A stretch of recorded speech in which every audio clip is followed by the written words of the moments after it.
안녕하십니까? 생활 속의 한자를 자원과 함께 풀어주는 시기의 5만가지 서범식입니다. 부모님들은 아이들과 함께 놀이 삼아 보시고 아이들은 부모님들과 함께 보기만 하기 바랍니다. 외우려고 하지 마시고 그냥 반복해서 보기만 하셔도 시간이 지나면서 한자 실력이 조금씩 늘어나는 것을 아시게 될 것입니다. 새해 인사로 새해 복 많이 받으십시오 라고 인사를 합니다. 그래서 복 좀 많이 받으셨습니까? 복을 받는다. 복이 보이나요? 아니면 복을 셀 수가 있나요? 복이 보여야 받을 텐데 또 복을 셀 수가 있어야 많이 받을 텐데 말입니다.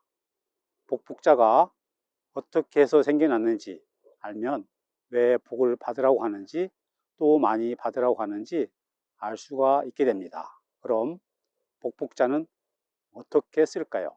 한번 같이 알아보도록 하겠습니다. 복자는 복이나 행복이라는 뜻을 가진 글자입니다. 복자는 보일 시자와 가득할 복자가 합쳐져서 만들어진 글자입니다. 그럼 보일 시자부터 알아보아야 할 것 같습니다. 보일 시자는 보이다나 알리다, 지시하다 라는 뜻을 가진 글자입니다.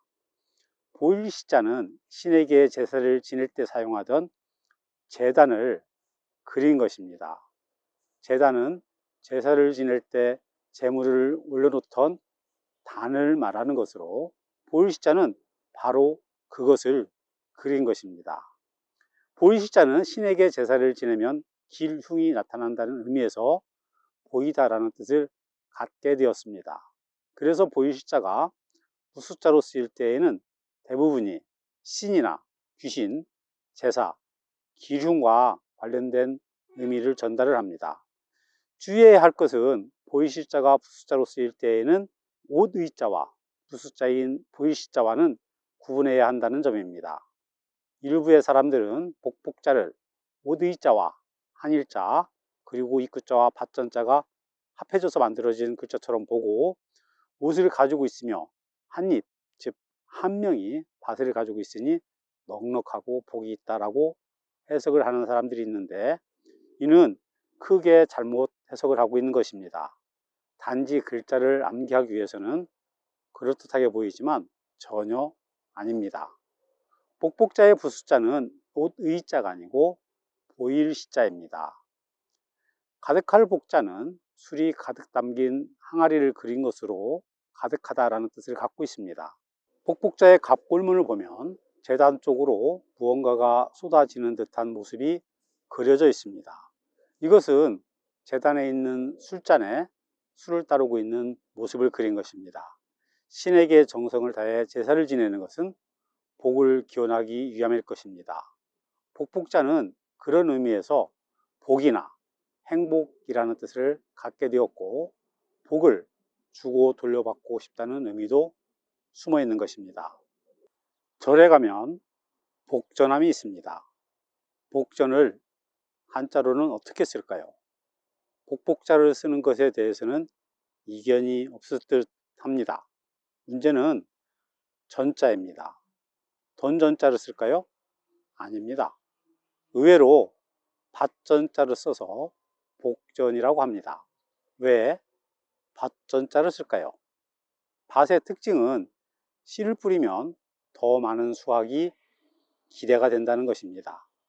예를 들어 밭에 한 개의 감자를 심으면 더 크고 많은 수의 감자를 수확할 수 있게 되겠지요.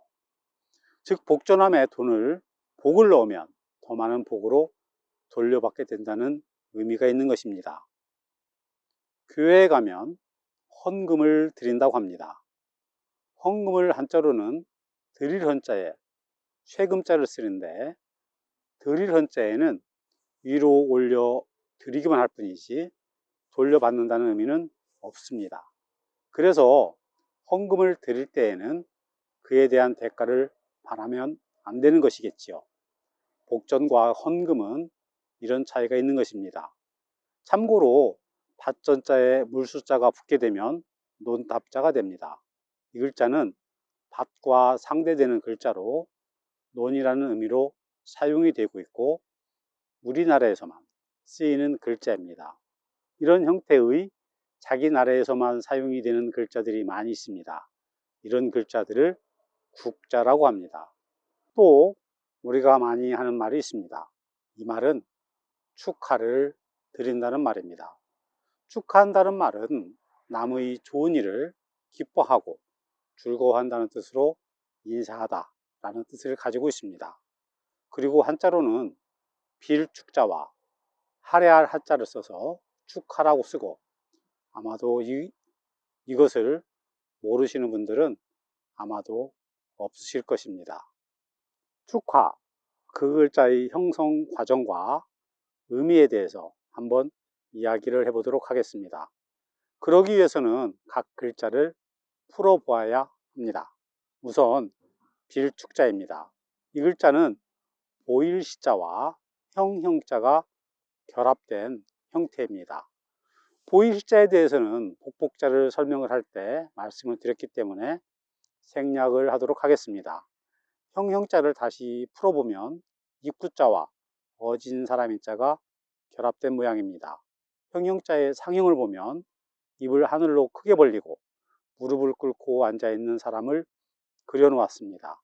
즉 빌축자, 이 글자는 제사를 지낼 때 집안을 대표하는 형이 하늘을 향해 충문을 읽는 모양을 그린 것입니다.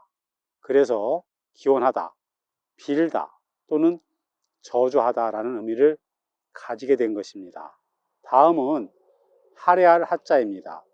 이 글자를 상형에서 보면 농기구인 쟁기를 그린 힘력자와 입구자 그리고 돈을 상징하는 조개패자가 합쳐져서 만들어진 글자입니다.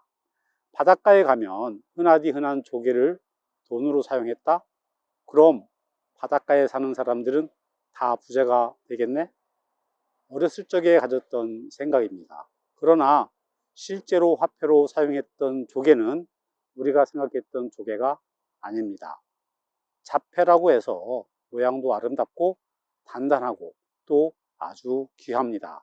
그래서 화폐의 기능을 충분히 할 수가 있었습니다. 참고로 자폐는 중국 본토에서는 나오지 않는 조개입니다.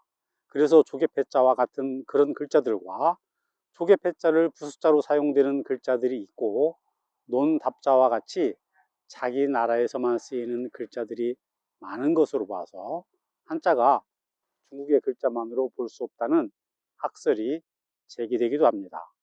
힘력자와 입구자를 합한 글자는 더할가라는 글자가 됩니다. 즉 할애할 하자는 좋은 일에 조개 즉 돈을 주다라는 뜻이 되는 것입니다. 그래서 축하라는 말은 좋은 말로 기원을 하고 그에 따른 재물을 준다는 의미가 있습니다.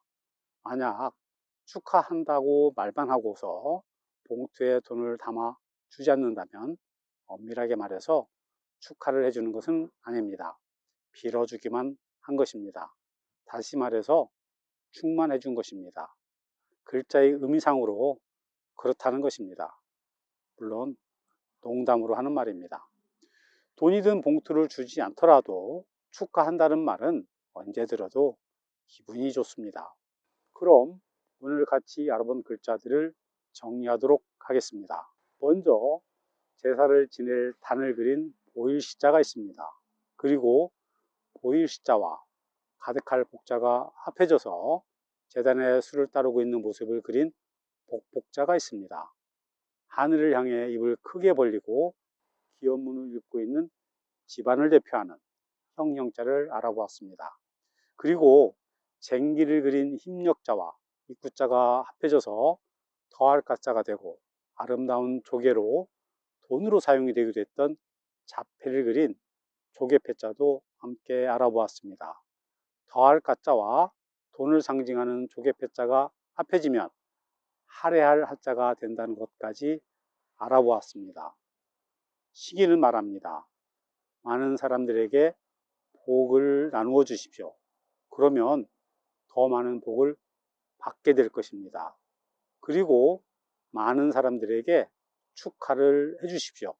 그러면 축하받을 일들이 더 많이 생길 것입니다. 물론 먼저 해야 할 것은 열심히 노력하는 것입니다.